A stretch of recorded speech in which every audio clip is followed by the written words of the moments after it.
to have a quarterback who's going to be able to make plays, and more importantly, not make dumb plays. That's the most important. Hey, speaking of dumb, over the weekend, a lot of kids out with these dumb hoverboards again. I saw them. It's like they made a comeback this Christmas. I mean, don't people know these things catch on fire? Yeah, I mean, there's always. I mean, that's part of Christmas, isn't it? The potential you maiming yourself or getting a scar that lasts, the rest of your life. That's why you get a kid a BB gun. He shoots his eye out. I mean, that's part of it. That's part of Christmas. I feel a little less this Christmas than I have before, and I'll tell you why. You just brought it up. The Red Ryder BB gun. Yeah. I may have watched 15 minutes of A Christmas Story this year. Oh, that's unfortunate. Yeah, that I guess you were busy. But it's always on in the background. It was on in the background, but I didn't actually pay any attention to it. The only part I actually saw was when he is beating up the bully, and he says, and Sure. the words coming out of my mouth, and then his mom wouldn't tell on him, I got in a little fight. Right. Well, is he okay? Yeah, That's the only part I got to see. I can't put my arms down. Well, you put your arms down when you get to school. Yeah. That's the only part I got to see. Well, you got to see about 40 minutes then. That's pretty good. Yeah. That means you saw the best scene in maybe all of any movie in all of cinema history. Oh, where he's beating the kid up is great. No, the best scene in all of cinema is with the double dog dare scene, and because Ralphie's like, oh, and he goes, but the bell rang. Yeah, you got no choice. No choice. Fantastic. I stopped watching it just before he put his tongue on the pole. Oh man, but that's before he gets beat up. Before he starts beating. Well, then I watched it afterwards because I didn't see the tongue thing. I did see the kids with the fake teeth though, where they all had the fake teeth. Yeah, that happens. Then they go out to recess, and they get the double dog I didn't see recess, and then so maybe I saw a little more than I thought I saw. But you know what movie I did watch from beginning to end? It's a Wonderful Life. Of course. And my wife always says, oh, I don't really like it. But she ends up enjoying it every time we watch it. Yeah, it's a great movie. It's a great movie. It's got alfalfa in it. How could you not like a movie that's got alfalfa in it? He causes some hilarity with the pool. And by the way, great movie. Kid looks alfalfa at 20 looks just like alfalfa at 10. Sure, absolutely. Same kid. I don't think that's a look that's going to change much. No. Right? No. That's a sustainable look. Whether that's a good thing or a bad thing, I'll leave it up to you. But so it's a sustainable look. Almost too cold to venture outside on Christmas. Yeah, it was brutal. Christmas Eve was really terrible with all that wind. I don't know where that wind came from. But yeah, it was pretty brutal. It was not good at all. Then on Christmas, the day after Christmas, you ready for this? I had a day of driving the day after Christmas. Very, very enjoyable. Went down and saw my girlfriend's parents. They live in Northport, Florida. So woke up early Saturday morning, drove all the way to Northport, Florida to hang out with Ray. Ray's listening to us this morning, as he does every morning, down in Northport via YouTube, where you can go check out WOCA on YouTube. But went down and saw Nana and Ray, Susan's mom and dad, and spent a good 2.5, 3 hours with them. Had some Italian beef sandwiches with the giardiniera and everything. Good stuff. And then back from Northport, all in the same day. I don't know if you know how far Northport is, but it's just below Venice, just north of Fort Myers. That's a lot of quality time on 75. And actually, I was quite amazed. The drive down, very, very easy, no traffic whatsoever, but we did leave at 7 in the morning. That helped. But coming back, only like a little 10-mile slowdown, a 10-mile area of a slowdown in between Bradenton and where you come into I-275 going towards St. Petersburg over the Skyway Bridge. but we didn't go into St. Right. Petersburg. But once you got past 275, it loosened up again on I-75. Even I-4 Sure. didn't slow you down. I was amazed that I didn't get slowed down at I-4. Yeah, it really starts to get bad this week when you're coming down right around there, that turnpike area. So, that's good. Good. So I what'd think you do? driving is an important part of holiday. What'd you do over the holiday? Anything spectacular? No, nothing spectacular. Hung out with the family. That was about it. Yeah. So Nothing. Yeah, we did. We went and hung out at my sister's house on Christmas. no special meal or anything? Well, yeah. I mean, prime rib. My wife makes prime rib, and I look forward to it every single year. That's an expectation. I don't know if that's special. It's an expectation. It's a must. It's a must. It's a need. And this happens every year. On Monday, my wife's like, I don't know if I feel like cooking. I said, well, we're going to go to the Chinese restaurant then. Yeah, We're going to do the Jewish style holiday. We'll go have the duck. Yeah. Yeah, no, she makes an incredible prime rib. That's a great scene in the movie too. Is A Christmas Story. Oh, it's fantastic. When they're at the Chinese restaurant eating the duck. But so this is the first year. This is the first year that usually I have the same spread at Christmas that you have around Thanksgiving. A lot of people do that. A lot of people go with the prime rib as their Christmas Day dinner. This year, my significant other, Susan, who is a fantastic cook, by the way, bought the ribeye roast, from Publix, because we're very big fans of ribeye, and you can get the ribeye roast. Cooked it to an internal heat of about 125, let it rest. Cut it, sliced it. It was medium rare, as it should be, with some roasted garlic and black peppercorn potatoes, and some country farm style green beans. So quality meal, and wasn't, no turkey, no dressing, no ham, nothing. It was heavy. It was a fantastic steak dinner, and it was a different thing for me. But I think that this is going to become, like you said, the expectation, not anything special.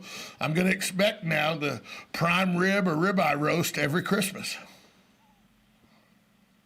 Well, it's exactly right. I mean, everything that you're saying is dead on.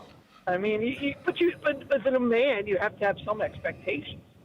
You just have to, or you go through life, not expecting much of anything. Did you get any gifts? Did you get any gifts this year? Now with the kids out of the house and everything, Well, yeah. Well, they were both there. I mean, they both live there. So, and I'm on record. This my son, my oldest son, has gotten me some horrific gifts. One time you give your child money and then they go out and they buy you something, right? Right. So this year he bought his own gifts because he works at Rita's. He's in college. He's trying to be an adult. He's trying to be an adult. He's trying to be an adult. Yeah. And my expectations were, I'm going to get a pair of socks. I'm going to get a T-shirt that I'll never wear because it's really, really corny or something. And so he gets me an electric tea kettle. It's the greatest gift I've ever gotten as a father, period. End of story.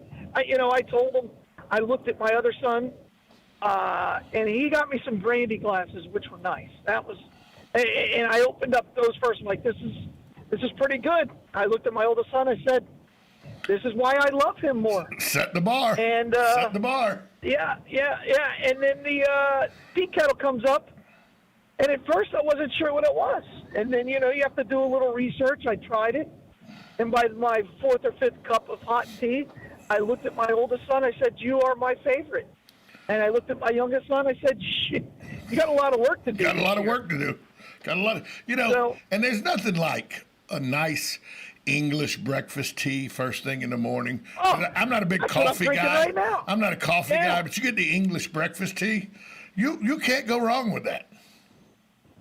Well, and now, they have these tea shops where they sell the loose tea, and there's all kinds of flavors. There's one in St. Augustine. It's the same one in the Villages. And so I love tea. Love it. and this thing's phenomenal. It cooks it at different temperatures, sets the water perfect, sets your seats on. It's absolutely incredible. Well, you can't go wrong with a good tea, and now you got an electric teapot to cook it in. Hey, let's take a time out real quick, pay some bills. We'll come back on the other side with Galen Unall from Life South, brought to you by the good folks at Penn Flooring and Palm Garden Health and Rehabilitation Center. We'll be right back after this short timeout.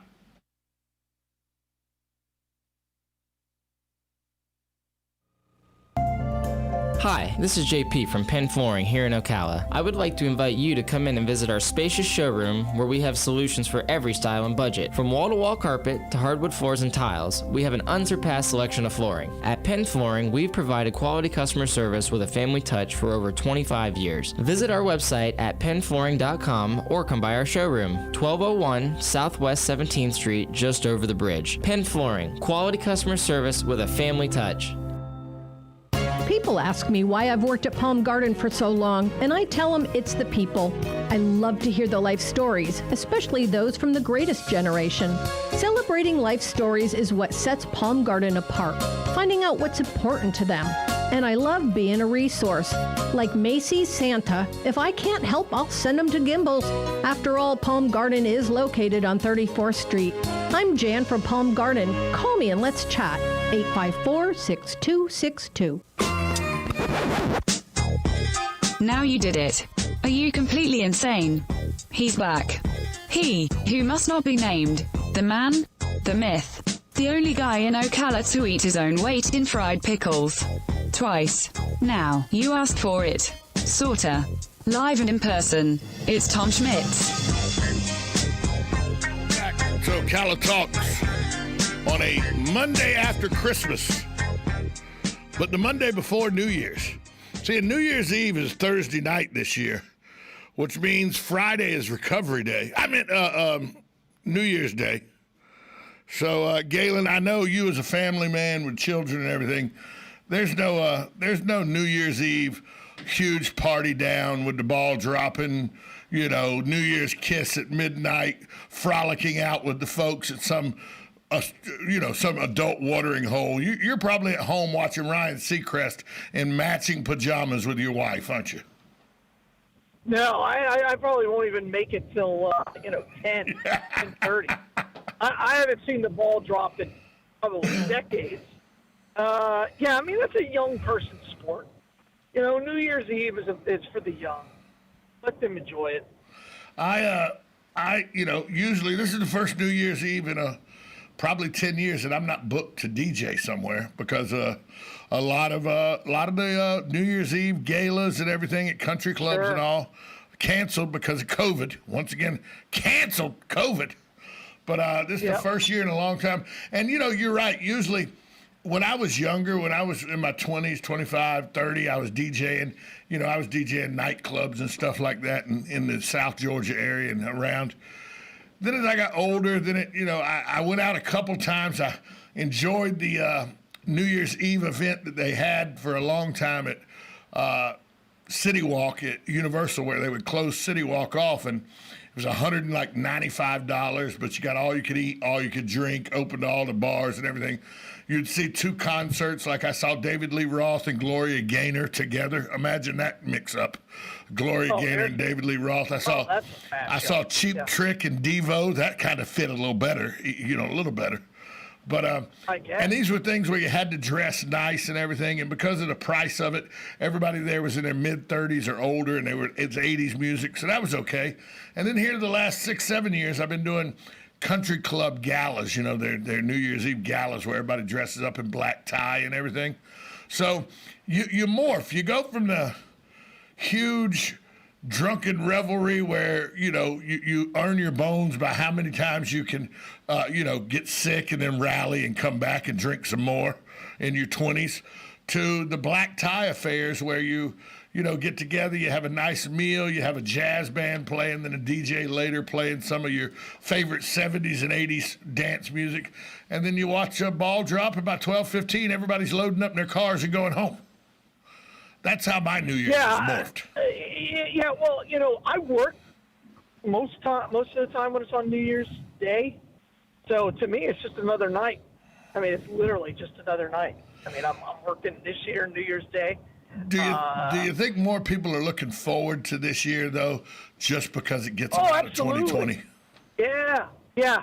You know, and the other thing is if you have dogs, all you're really doing is trying to keep your dogs from. He's in the Gainesville. He's in the Gainesville drop area. Oh God, I could see the tower. Drives me crazy. I know. So yeah, the dogs. You're right. I have 4 dogs, and the amount of the medicine that we'll get from the PetSmart to give them to make them sleepy, so they sleep through all the people that just blow things up, regardless of the care of your neighbors or the dogs that you may have or your neighbors may have. Not only that, but in horse country. This is a very bad thing for all the horses around here. And there's millions of dollars in horses, and we scare them every year by blowing things up right near them. Well, I also think there's something to it. I'm a fan of fireworks. I don't shoot them off myself, but I like enjoying other people's money go up in smoke. So I don't have a problem with it. But your dogs just go crazy, and so I usually go to bed at about 10. And I'll just read till about 12:30, and then I go to bed. And there's nothing wrong with that.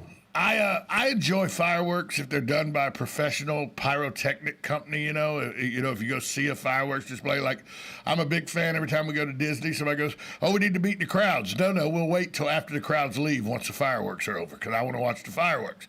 I like those kind of fireworks. Bubba and Earl in the rusted out Ford pickup truck, with the pallet out in the field that they paid buy one get one free at the tent in the Mojo's parking lot.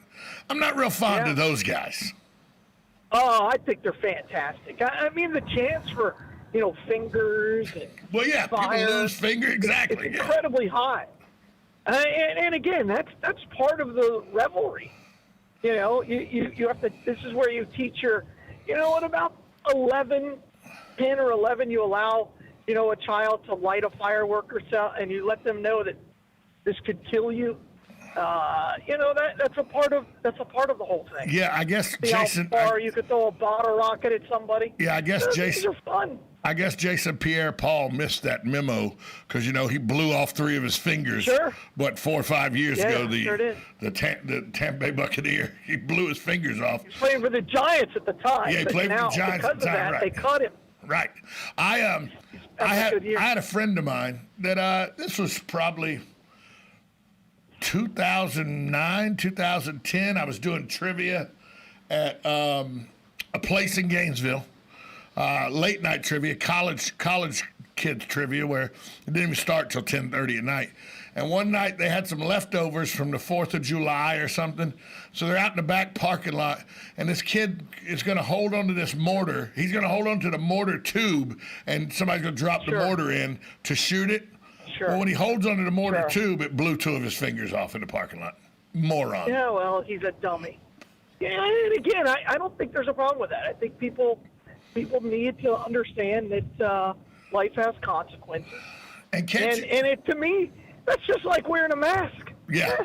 You wear a mask, you could lose a finger. Can't you immediately use, hey, you're missing 2 fingers, what happened? Blew it off in a fireworks accident. Don't you immediately think, well, he's a lot dumber than me. I know that already. That's correct. Yes. On the realm of hierarchy of stupidity, he far outranks you. Right. Now, his story, when he's 40, it's, I lost it back in the war, or, I saved it running into a burning building, and there were fireworks and explosives, and it blew off my hand. The story, or an industrial accident of some kind. Right. The story has to improve. But when you're in your 20s and you blow off your finger, how do you make that call to your mom? Oh, yeah. How do you do that? Hey. Your father kind of giggles at you, right? Yeah, your dad and laughs. Your mom, the disappointment from your mom would just be palpable. Oh. You know what? There's nothing at that. That's probably the low point of your life. Well, if I'd done that to my hand, and I called my mom and said, "Mom, I'm in the emergency room. I've lost 2 fingers." She'd go, "What'd you do, dumbass? Fireworks accident?" She'd have done it right away. Correct. My mom wouldn't even have missed a beat. No. No, and the disappointment would just be, oh. Nah, Geraldine would have had no disappointment. She'd have had disgust that how is one of my kids so stupid that they blew his hand off? That's Yeah.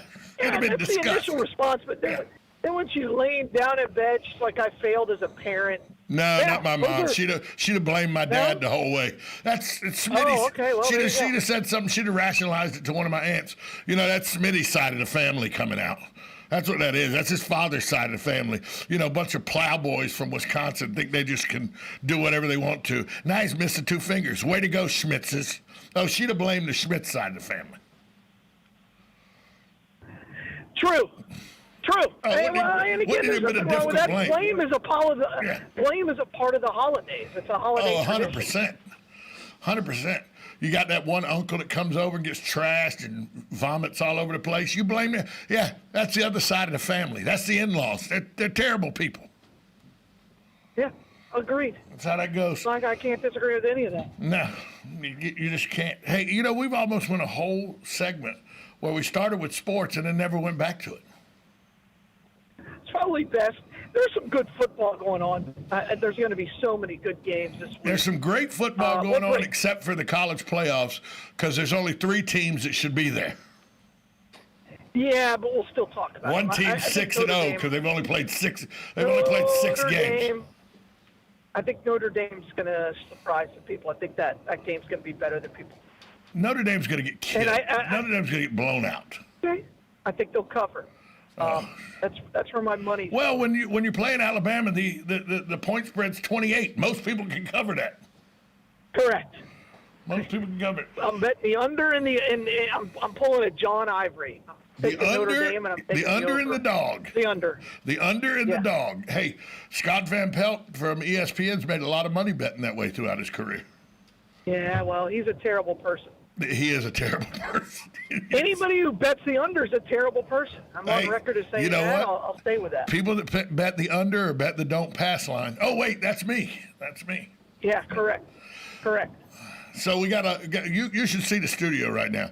We got people in here setting up cameras with lapel mics and everything. I think we have a big star, Woodley, who is going to be in here at 8:05. I think. Oh. I mean, former FAMU football player. He's big time. Hey, tell us where Bloodmobile is. Hey, the Bloodmobile today, we're going to be out in the Shores right there on at the Walmart in the Shores on Bahia Avenue. So come by and see us. Also, our donor center is right there on the Boulevard, 1607 East Silver Spring Boulevard. We're still in critical need of every blood type. If it's in you, we need it. So please just try to find us and get the life donate blood. Galen Unoff, thanks so much for being here, pal. Talk to you tomorrow. All right, be good, my man. Yep. Bye. We'll be right back after this timeout on WOCA, The Source. Broadcasting from the Paddock Mall Studios, this is WOCA, Ocala, Gainesville, The Villages, 1370 AM, 96.3 FM, The Source.